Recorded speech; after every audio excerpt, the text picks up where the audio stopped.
Hello, everyone. This is Marjory Wildcraft, and today I have one of the most important interviews that I've ever done. And so many, of course, I'm always promoting backyard food production, grow food in your backyard. And so many people have come back to me and said, Marjory, but what about chemtrails? They're spraying aluminum and barium and all kinds of stuff over my land. Or what about, the next door neighbor where we're getting pesticide drift and agricultural drift that's onto my land? Or what about, maybe the people before me had dumped down some biosludge soil and my soil's contaminated. And my answer has been kind of lame to that. And it's been, start growing food in your backyard, even if you've got that, and the food you're going to grow is going to be far superior than anything in a grocery store because that stuff's all covered with it too. But I'm very, very hopeful that there actually is a product and a system to absolutely detox your soil from heavy metals, from glyphosphates, pharmaceuticals, and other things. And who I'm going to bring on with me here in just a minute is Pat Miletic. And let me actually bring Pat on to talk about the system they have for. Hey, Pat, welcome to the call. Thank you, Marjorie. I appreciate it. Now, a lot of people don't, and I didn't know your background, honestly. And of course, all of us are in this phase of living several lives and getting to reinvent ourselves. I mean, I used to be an engineer, and then I was a professional investor, and now I'm a permaculturist and champion for backyard food production. But you actually are an MMA Hall of Famer, won many champions yourself, and then your school, the Milotic Fighting Systems, produced many, many champions for many years. Just an unbelievable track record. Well, I don't know if it's unbelievable. It was never lift your nose off the grindstone kind of life. That's for sure. But now you're a soil savior. Is probably a way to say it. And you and I, in a previous discussion, talked about the beginnings before you were the well-known fighter that you became. You actually had a lot of health problems, and those health problems and the solution to it are exactly why you're involved so much and deeply with restoring the soil. Now, do you want to give people a little bit of your background on when you were a young man just trying to start becoming a good MMA fighter? Sure. Thanks again, Marjorie, and it's an honor to be with you. For me, growing up in Iowa, of course, football is big, but wrestling is gigantic. Wrestling is king there. So, growing up, I had a lot of heroes at the University of Iowa. Dan Gable, of course, the greatest wrestler to ever walk the planet, and the greatest coach to ever walk the planet. It was just a nonstop conveyor belt of monsters that the University of Iowa was putting out. And so every kid in wrestling across the country wanted to wrestle for Dan Gable. Of course, I was the same. But my problem is that I had severe respiratory damage from a combination of agriculture products and then black mold as well. Oof, yeah. So one particular day I could breathe fairly well and I would beat a really, really high level wrestler. And then the next day I couldn't beat anybody. I just couldn't breathe. And so as I got to the point where I was in college for a couple of years, my mother got sick with heart problems. I went back home, and God works in mysterious ways. I started training in martial arts because obviously I still wanted to compete.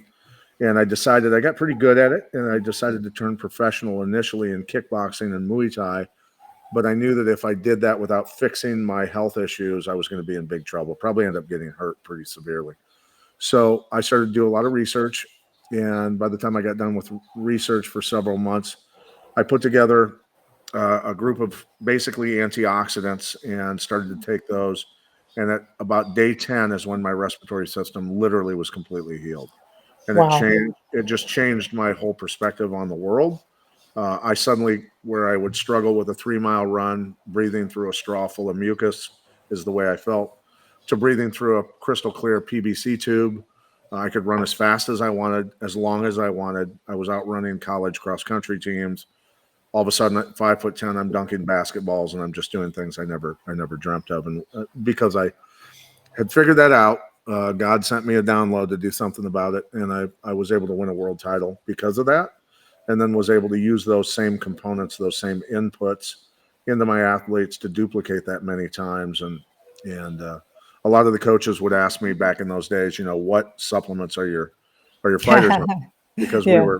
we were kind of known for being able to just stand on the gas pedal and run everybody out of gas. And I, of course, did not divulge any of that information to anybody. But now I don't have a dog in the fight, and I can let people know that. But that's how my world changed, and that led to me working with law enforcement, military, a lot of very high level military and law enforcement, and just helping people with their health as well, and that led me to the soil, because ultimately, when you get that deep into it and understanding how the human body ticks, you have to look at everything in the environment that's affecting that organism.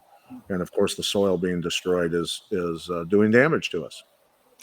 I am really looking forward into the future of us doing an interview together, just focusing on those supplements. But this particular talk, we're going to focus on soil.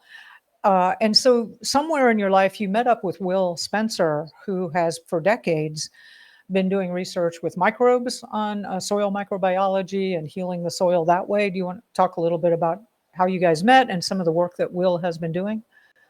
Yeah, we were introduced by another doctor, Dr. Pete Chambers, who's you're well aware of probably Doc Pete, Green Beret commander, flight surgeon, an amazing American, who, when we were on a phone call, he said, "What you're talking about is the future of health." And he said, Mm-hmm. "I have one other guy that I know in the whole world that's speaking the same language as you, and you crazy guys need to talk." And so he introduced Will and I. Will was on my podcast a few years back. And then I was lucky enough, we went on a 3-week road trip together in his RV, speaking to agriculture folks from California all the way back to the Midwest, numerous meetings. And we just instantly, we spoke the same language. We could finish each other's sentences. And he looked at me and he said, you're the guy, man. We need to form a team, and that's where we are today. And he's a brilliant guy. He suffered from respiratory illness as well as a child because of the agriculture chemicals. And so we've really taken a very similar path, although different, but very similar. Yeah, I really, really like Will. And from what I understand with the company that you're creating together there, I talked to Will, and you're right. He's absolutely one of these brilliant guys that probably is not the best front end camera dude, camera ready guy. I mean, to be frank, he is the friendliest, nicest, most Oh, intelligent he guy you can totally meet. is. Yeah, And totally is. But the thing is, he doesn't beat around the bush at all about when he makes a point about what's going on in the world. He's very, very, he can be a little abrasive at times with that, and as I can as well, because what we've witnessed over the last 40 years of our lives and from our perspectives, it's just none of this suffering needs to take place. That's all. Well, I spent some time with Will going back and forth, and no, I get it. It's just that a really good partnership, often you have one person who's out front doing the publicity and the public relations, and I think you're perfectly primed for that. But I talked to Will, and he said this research of these microbes that he has. Well, let me stop for just a minute and say the claim is that this system, which is a soil dynamizer system, which is a combination of like 1,000 specialty microbes, and I'm not sure what, I'm really excited to get the box that you're sending me, and I'll do an unboxing video for folks to show you what it is and how to build it and what to do. Yeah. But the research for this has been going, I think it's 60 years now, maybe more. And Will has been working on this for about 30 years, and he actually inherited some of this work, but it was originated originally with a guy named Jim Martin, who did a lot of really astonishing things with microbes. I'm not sure, are you as familiar with some of that background or not, or do you want to talk about? I am, but also, the Karl Oppenheimers, the Rudolf Steiners, for those folks out there who have, Will calls it suffering through the lectures of Rudolf Steiner. It's only after, I think, spending 3 decades for me, over 3 decades, listening to Rudolf Steiner, can I listen to it 5 times and finally get it. Mhm. right? I mean, extremely, extremely intelligent man. And the paradigm of education has been flipped upside down. And many people they'll look at box 1 and 3 in an experiment and totally forget about 2 and 4. And that's the Mhm. way people are educated. And so we just look at things from a completely flipped side. And that seems to benefit plants and animals and humans a lot more. And that's kind of where we are. But there's a lot of very intelligent people that were connected to those gentlemen, the Oppenheimers and the Rudolf Steiners, from generations before that as well. This is knowledge that's been handed down for honestly thousands of years. It's just very few people have been able to acquire and keep that knowledge. Yeah, so it's wonderful, and some of the stuff Jim Martin did actually, or he created microbes. It came like really to the forefront with the Valdez oil spill, which was that in the 80s, and they said, look, we've got microbes that could clean this up, and they chose not to use them. Or Texas had some really bad hurricanes that inundated a lot of the rice fields with salt water, and Jim Martin went there with his microbes and cleaned it up. And then, of course, there was a smear campaign by Texas A&M, who was Right. completely against the product. And as far as I can tell, and so I lived in Texas for quite a while and used, but there were quite a few people that actually took Jim Martin's stuff and just, he was like a genius and not a businessman, and they took his ideas and stole them and created businesses out of them. And Right. one of them actually is the Medina soil activator, which I have a lot of experience with, and it's an awesome soil activator. It's a great product. I used it all the time when I lived in Central Texas. But my understanding is that what you've got, actually is more decades of research and development, even beyond, say, the Medina soil activator and some of the other activators that are commercially available. Yeah, and it's exhaustive. The amount of time that has gone in by these experts to ensure that these microorganisms, the bacteria, the myceliums, the archaea, the ever so powerful archaea, work in unison together. They don't work against each other, and so they're very compatible. They're very, very durable. They can Hmm. survive temperatures, sub-zero temperatures, all the way up to 240 degrees Fahrenheit, and um, and are very aggressive when it comes to toxins in the environment. And that's really what this comes down to, is their ability to clean up the environment. And it's really important for people to conceptually realize and understand. And I try to put this as delicately as possible.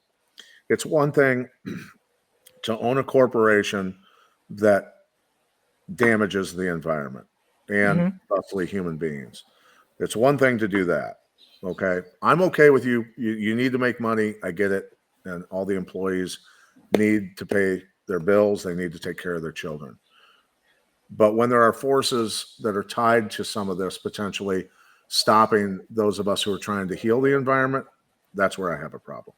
And that's where the problem becomes apparent and obvious to me. Now there are a lot of people are starting to wake up and understand that if we don't do this, everybody's children's are going to be everyone's children are going to be hurt by this. So it's super important for people to wrap their brains around that and understand that we all need to join together to heal the soil. I would say that our children are already damaged. The CDC even says that like 33% of children born after 2000 will become diabetics. And quite frankly, there's no nutrition in the food supply, and we're just seeing skyrocketing amounts of obesity, Oh yeah, concussions. Kids in their 20s and 30s are having diseases that you wouldn't expect somebody to have until they were like 70 or 80 or 90. So it's here, and it's got to do with the soil. It's got to do with the malnutrition. yeah. So let's talk about the soil dynamizer and what things will that system clean up out of the soil. Um, Heavy Well, metals, glyphosate, pharmaceuticals. it synthetics, damaging synthetics, Hmm. heavy metals. Hmm. You know, uh, the conversion from, so for instance, it's important that the microorganisms that we use are capable of ingesting these toxins and damaging heavy metals, and convert them into beneficial nutrients. And that's when Big Ag talks about making nutrients bioavailable. Well, plants are going to uptake toxic synthetic nutrients anyway, right? Mm-hmm. So that would be bioavailable maybe to them, their definition of it.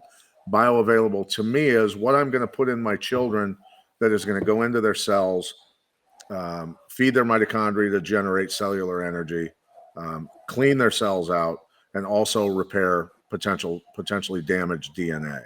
And so it's a big, big difference, two totally different worlds that we're talking about. So, heavy metals, when we talk about oxidative stress, when people have issues with inflammation in their bodies, those are metals that have oxygen molecules attached, right? So they're for the oxidative stress.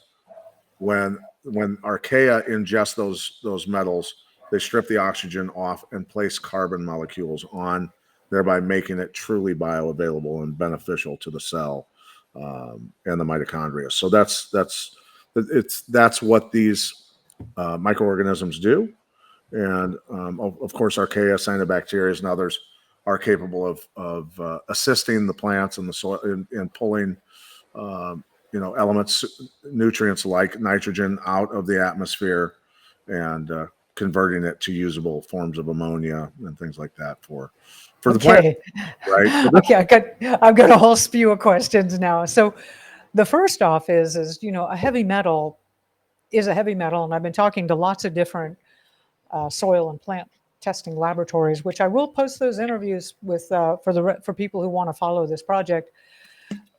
So are you talking about taking the heavy metal and just making it not plant available, or are you talking about physically changing the heavy metal? I mean that would normally involve like nuclear fission or nuclear fusion to change a fundamental heavy metal.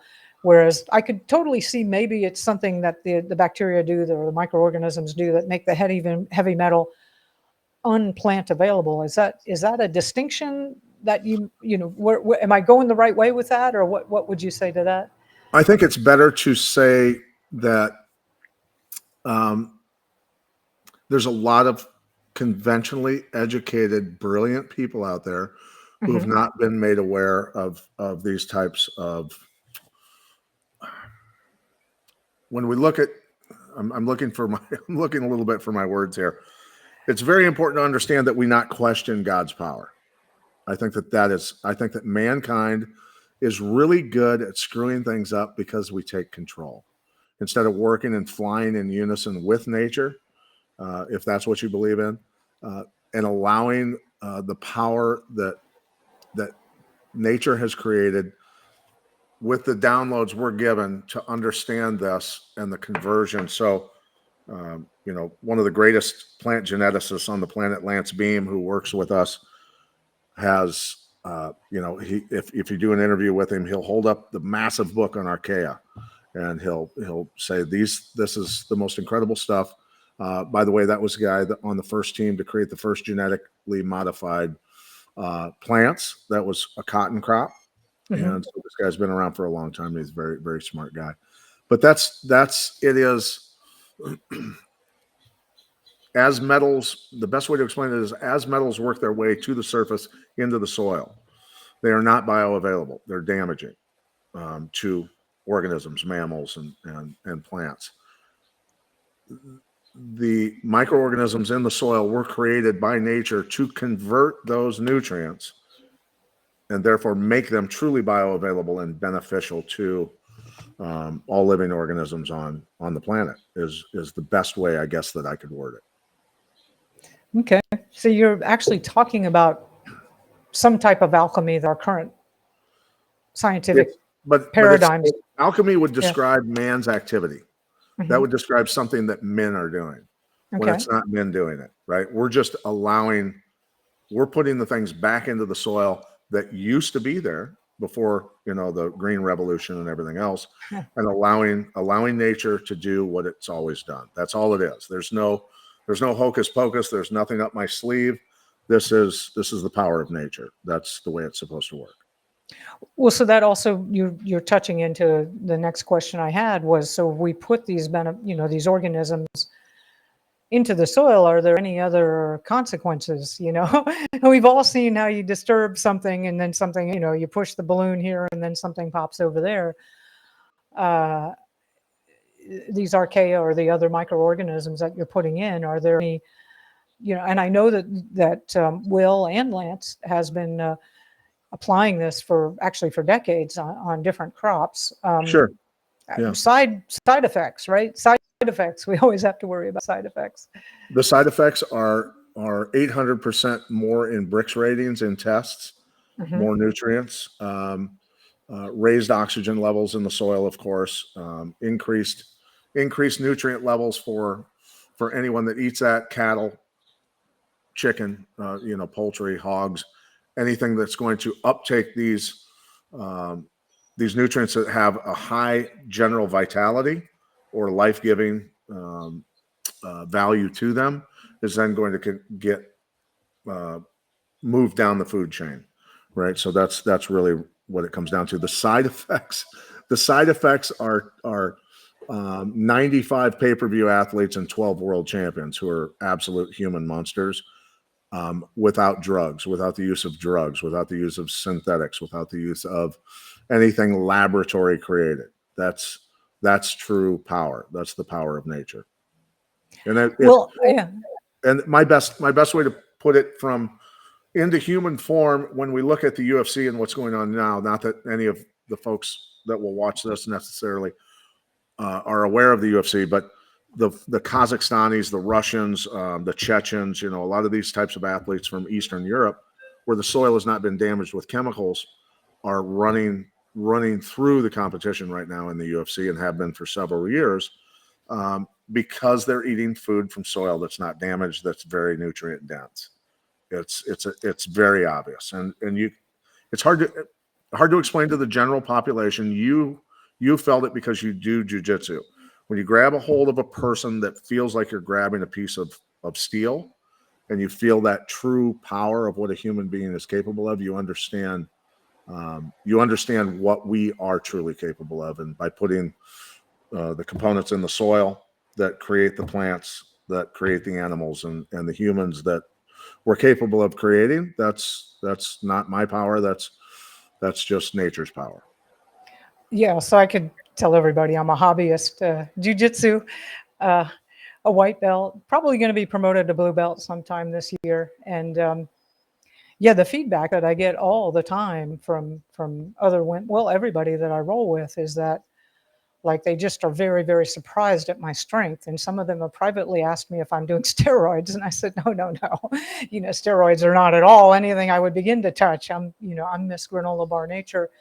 And I just believe it's because I've been focusing on eating as much nutrient dense food and making sure my gut population is very diverse and strong. But I am very excited about some of the other products that you have to maybe even upgrade even more, because I always believe there's more that you can do.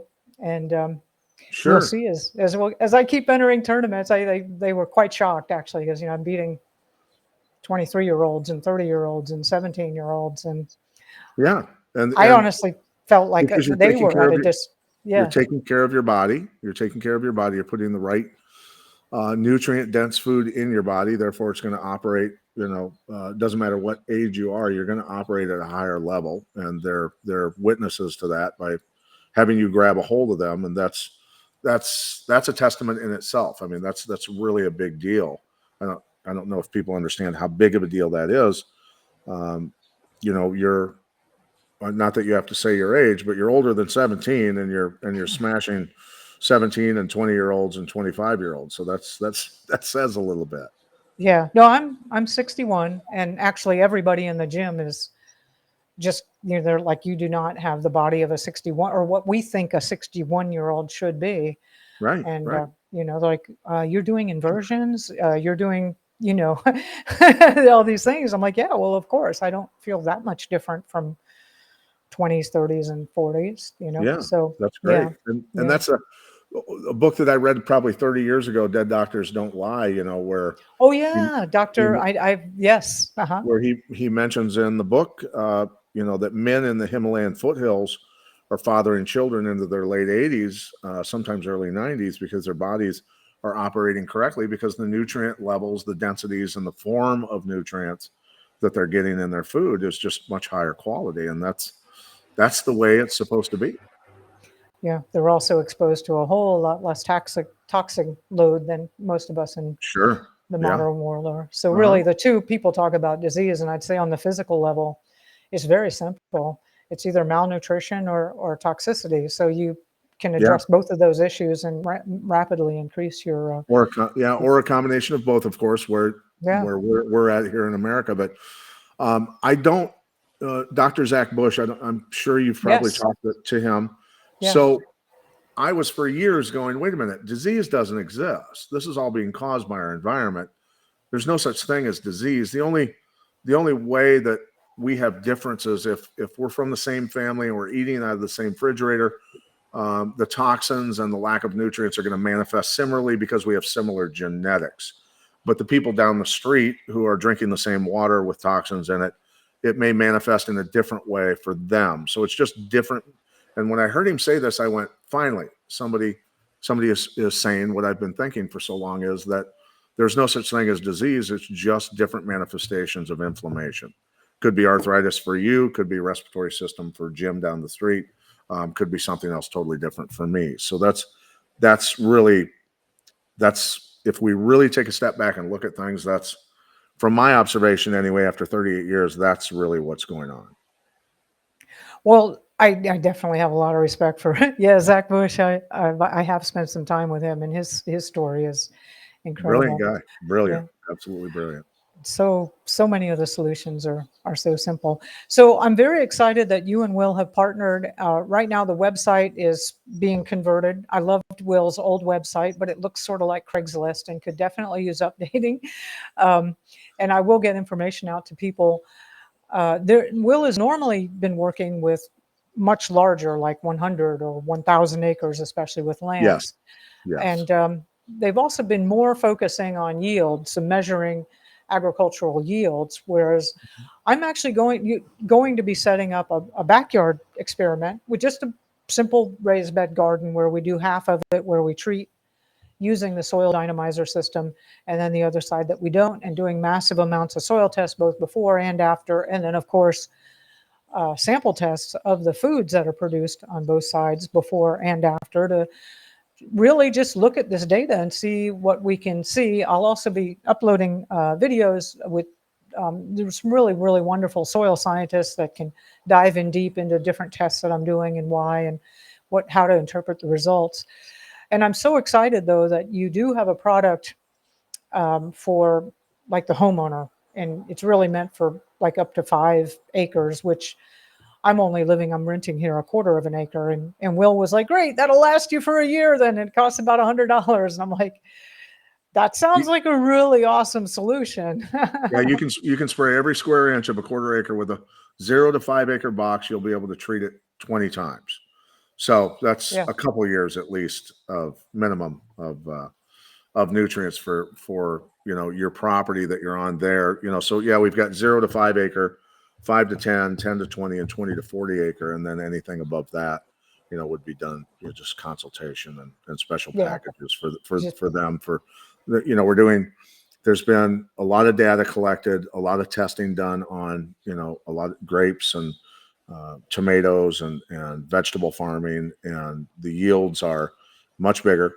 And the interesting thing is, in conversations with Lance, all the tests that they were, and he was third party testing, and saying, the fact that tomato farmers, for instance, if they want to get more of a yield, they're going to add more water, which is going to lower the Brix rating, the nutrient levels, because of dilution. Will's program is the first program that he's ever seen raise substantially the yield and the Brix ratings from a 5.0 to a 5.8 on the Brix scale, and increase the yield by 20%.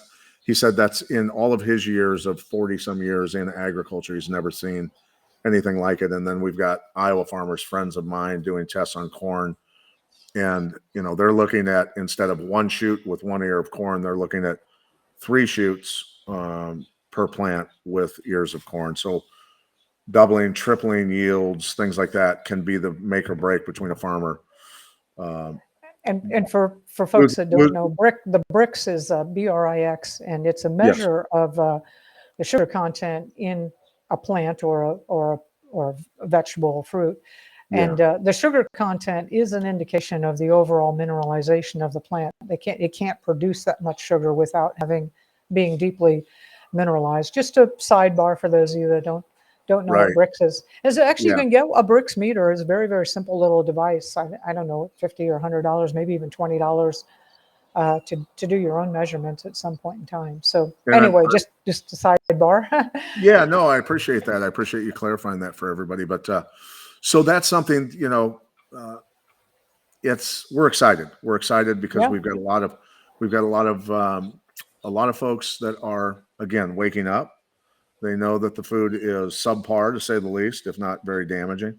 And so a lot of people are growing their own food, and a lot of farmers, a lot of big conventional farmers are starting to lean our way very quickly right now.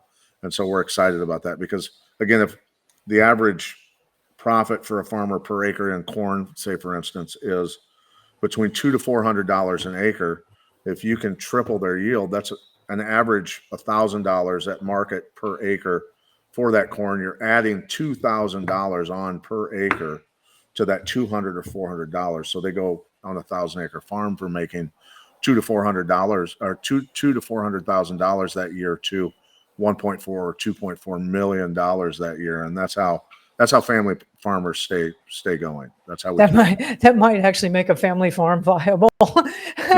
Yeah. So I do know. I mean, I've looked at a lot of the results and talked to, like, for example, Lance and others about, the yields are absolutely incredible. And but this has not really been applied a lot to the backyard production. And most of us that are doing backyard production, yes, yield is absolutely important, but it's really the quality is what the reason we're growing our own food is because we know the quality does not exist in the grocery stores, the restaurants, and honestly, even a lot of the farmers markets are questionable. So we're growing our own because we're wanting we know that high quality food leads to high quality health.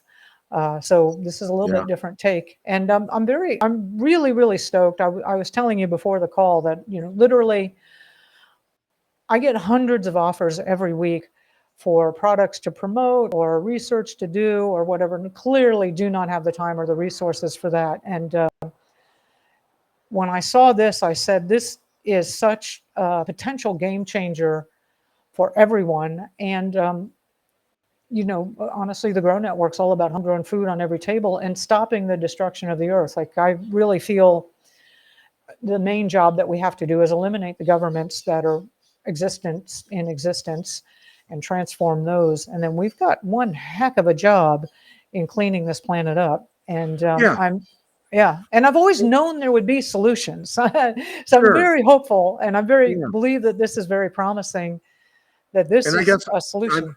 I've been held back some by not being educated necessarily in human health and performance from a university standpoint, or in agriculture from a university standpoint. I was held back some, but I had to do a lot of my own research and truly digging, and I had to make observations in the real world, what was working with my athletes, also with a lot of the garden stuff that I was experimenting with.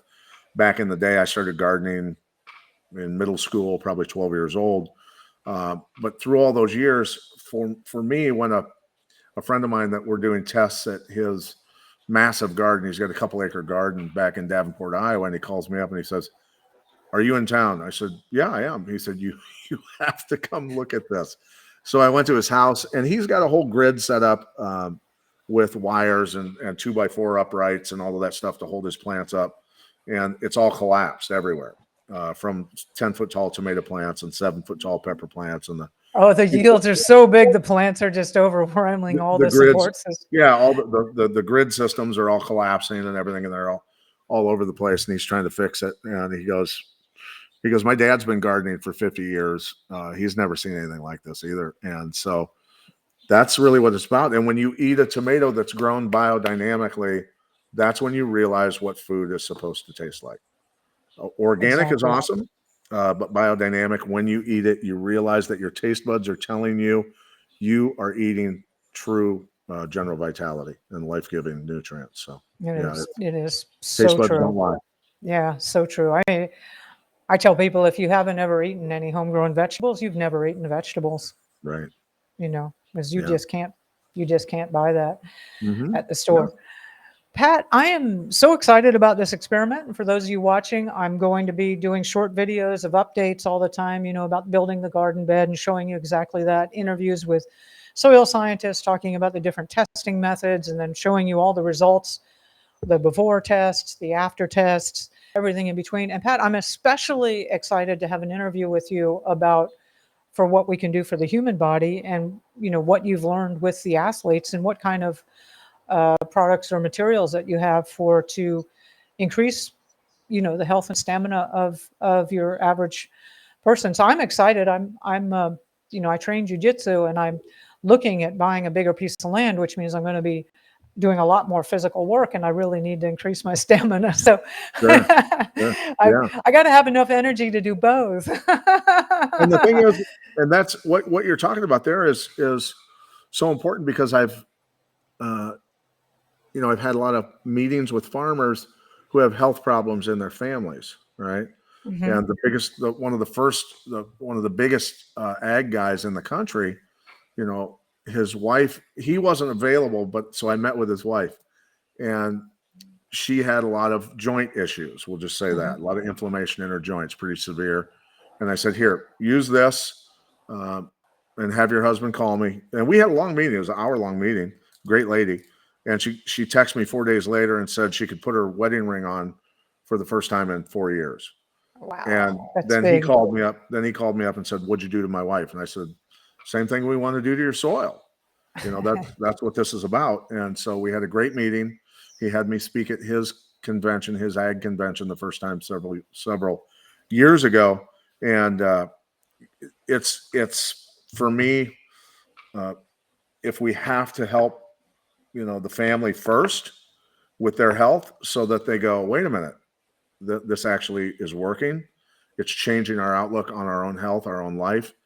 Maybe they actually do know something about soil. Maybe there might be, and it's so close to, from soil to human and everything in between. It's really all the same. It's the same program. It really is so I close. often talk to people about that. The soil is the gut microbiome for the plants. Yes. So the gut microbiome and the soil are very much similar entities, just full of microorganisms that basically digest and help and heal and Right. move things around and get things in the appropriate place. And the Yes. more diverse and strong your gut microbiome is, and your soil is, the healthier everything is going to be. So anyway, Pat, I am super stoked about that other conversation. I'll talk with you afterwards, and we'll get something booked. And in the meantime, I just want to welcome everybody to the project. I'll be uploading, I think I've got 15 different channels that I'm putting this out on now, because I've been shadow banned on almost everything. Believe it or not, homegrown food is being shadow banned because it's dangerous for you to be self-reliant and self-sufficient and healthy. Right. But yeah, so thank you so much for your time coming on, and we will have you back on again. Thank you.